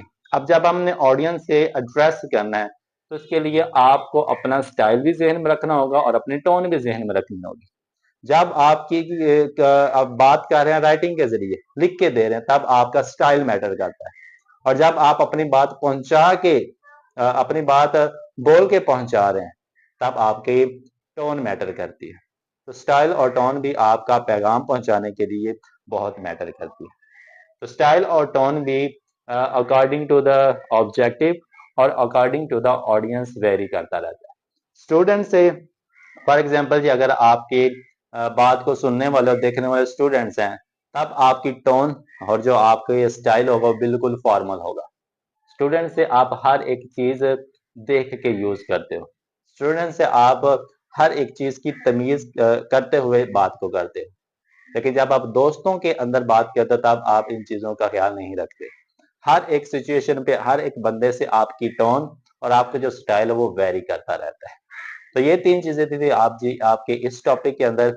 आपके राइटिंग का पर्पस, आपके राइटिंग के लिए ऑडियंस, और आपकी राइटिंग के अंदर टोन क्या होनी चाहिए और स्टाइल क्या होना चाहिए। सो this is all about this topic.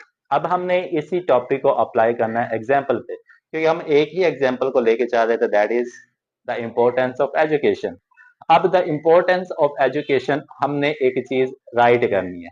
अब इस राइटिंग का हमारा मकसद है कि हमने अपना पैगाम पहुंचाना है, एजुकेशन की इम्पोर्टेंस बतानी है, इन्फॉर्म करना है, डिस्क्राइब करना है, जो कुछ भी करना है। ये हमारे पास एक ऑब्जेक्टिव आ गया।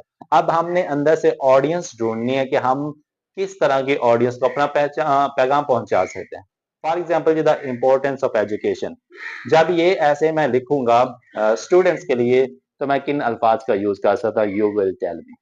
अगर यही ऐसे मैं पेरेंट्स को लिखूंगा, द इम्पोर्टेंस ऑफ एजुकेशन, तो मेरी टोन, मेरा स्टाइल, मेरे अल्फाज किस तरह से होने चाहिए, this is what you will tell me. And the last one, to the politics या टू द गवर्नमेंट, और यही अगर ऐसे मैं गवर्नमेंट को लिखूंगा तो मेरे अल्फाज किस तरह के होंगे, दिस विल यू टेल मी।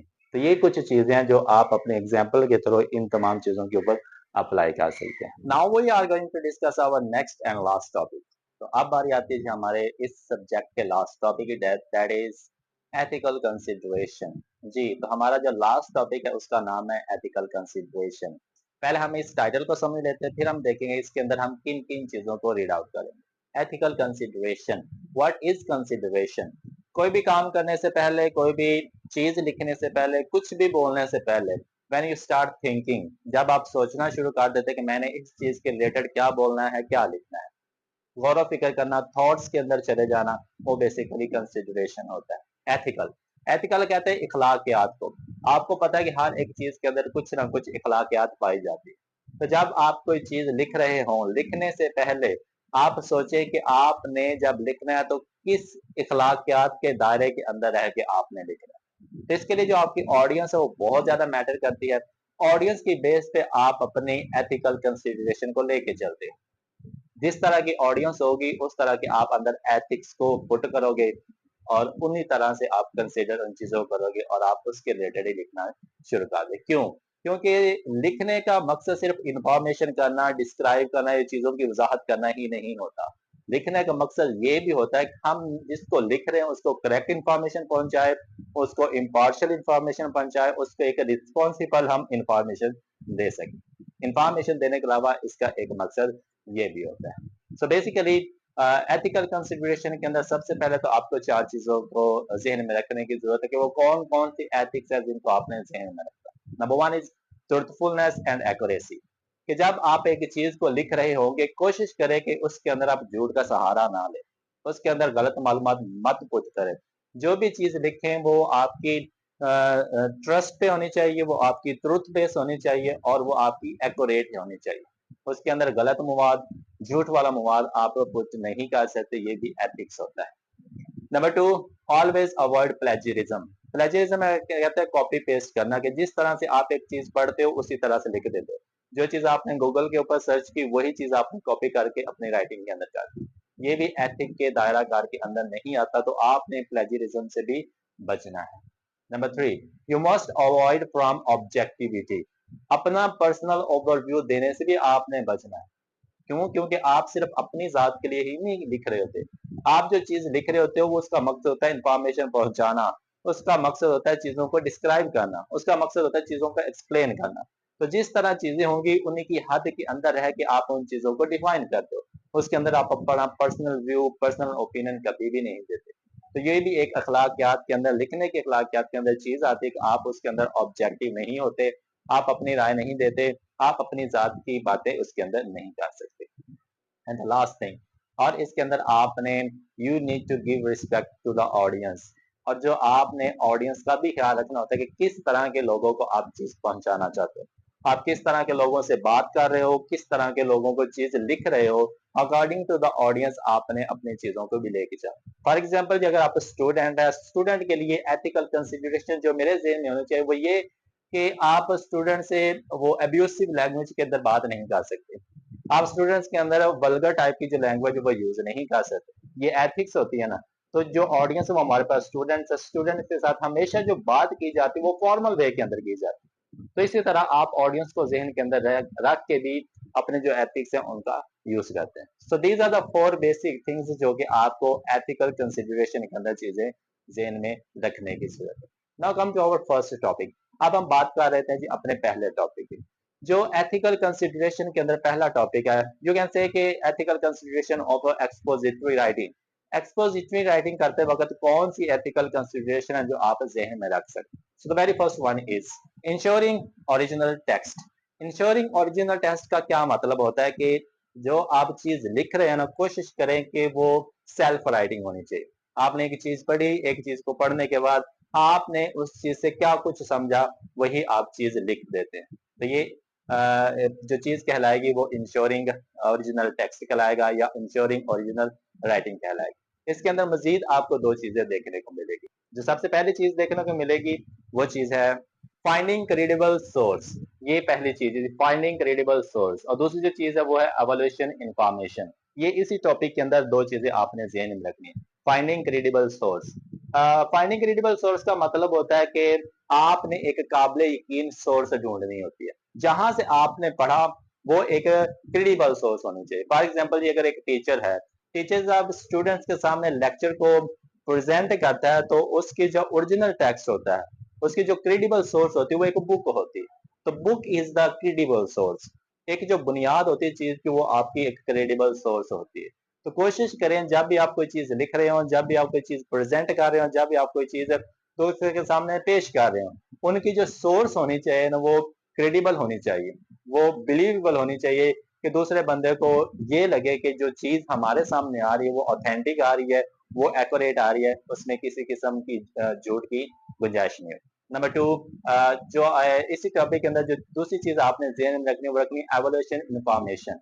आपने जो अपनी राइटिंग के अंदर इंफॉर्मेशन देनी है, कोशिश कीजिएगा कि जो इंफॉर्मेशन हो वो इनोवेटिव हो, वो जदीद हो, वो तरह ताजा हो, ताकि पढ़ने वाला उस चीज के ऊपर सर्च भी कर सके, पढ़ने वाला उस चीज को लेके मोटिवेट भी हो सके। For example, let's take an example. If I ask how many people, what is the percentage of literate or educated in Pakistan, तो यहाँ पे आप अपना पर्सनल व्यू नहीं देंगे।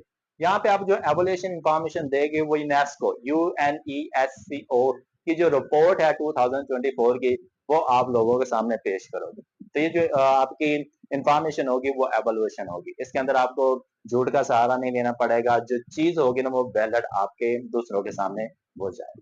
तो ये पहला टॉपिक है जी आपका। तो दूसरे टॉपिक की बात करें तो दूसरे टॉपिक के अंदर जो चीज आती है वो आती है प्रॉपर साइटेशन और रेफरेंसिंग। डेफिनेटली जब आप एक चीज लिख रहे होते हैं तो या तो बुक का सहारा लेकर लिख रहे होते हैं, या चैट जीपीटी का सहारा लेकर लिख रहे होते हैं, या फिर आप गूगल का सहारा लेके लिख रहे होते हैं। जो भी चीज आप जिस सहारे से भी लेके लिख रहे हो, जिस भी साइट से यूज कर रहे हो, तो जब आप वो चीज लिख रहे थे तो कोशिश कीजिए कि उस चीज को लिखने के एंड पे आप उस साइट का भी हवाला दे दें, उसका रेफरेंस दे दें, उस साइट को भी आप मेंशन कर दें, ताकि पता चल सके कि आपने जो साइट यूज किया वो एक प्रॉपर किया, जो आपने रेफरेंस दिया वो एक प्रॉपर अंदाज के अंदर रेफरेंस दिया। For example, there are three methods जिनकी मदद से आप साइटेशन और रेफरेंसेस के हवाले दे सकते हैं। एक है जी APA, दूसरा है MLA, और तीसरा है Chicago style. These are the three basic styles, sorry, these are the three basic citations and references. इनका यूज करके आप साइटेशंस का भी यूज कर सकते हैं और रेफरेंसेस का भी यूज कर सकते हैं। फॉर एग्जाम्पल जी, हम एग्जाम्पल ले रहे थे द इम्पोर्टेंस ऑफ एजुकेशन, तो उसके अंदर हमने एक एग्जाम्पल की थी, a man without education is like a man without word. तो ये एक फॉर एग्जाम्पल मैंने एग्जाम्पल पुट की है। तब ये एग्जाम्पल किसने दी है, मैं यहाँ पे कोटेशन का भी ऐड कर सकता, तो वो कोटेशन किसने दी है। तो ये एग्जाम्पल के बाद आप फौरी तौर पे जिसने इस एग्जाम्पल को दिया, जिसने इस कोटेशन को दिया, उसका नाम एंड पे आप मेंशन करोगे, और उसने कब इस चीज को मेंशन किया था, कब लिखा था, वो ईयर भी आपने साथ मेंशन करना होता है। फॉर एग्जाम्पल जो मैंने आपको एग्जाम्पल दी, ये मैं कहूंगा कि एक एडवर्ड नाम ने दी, तो मैं एडवर्ड का नाम लिखूंगा और मैं कहूंगा ये इसने दी थी 1998, तो साथ में मैं उसका जो ईयर है वो भी साथ मेंशन कर दूंगा। तो इस तरह से जो भी चीज आप कॉपी करते हो, जो भी चीज आप किसी हवाले से लेते हो, तो वो साइटेशन और वो रेफरेंसेस आप साथ में ऐड करते हो। ये था जी आपका दूसरा topic. Topic number 3, you must avoid from the plagiarism.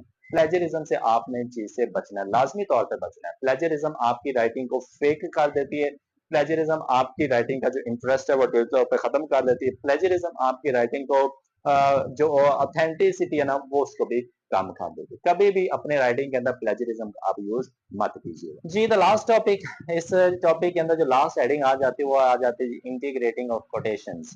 आप अपनी राइटिंग को मजबूत करने के लिए कुछ और चीजों का भी यूज करते हैं। जो सबसे बेसिक चीज यूज की जाती है जिससे आप अपनी राइटिंग को मजबूत कर सकते हो, वो बेसिकली कोटेशंस होती है। तो आप अपनी राइटिंग के अंदर कोटेशन का भी यूज कर सकते हैं, लेकिन जिस बंदे के आप कोटेशन दे रहे हैं उसका साथ नाम भी आपने मेंशन जरूर करना है।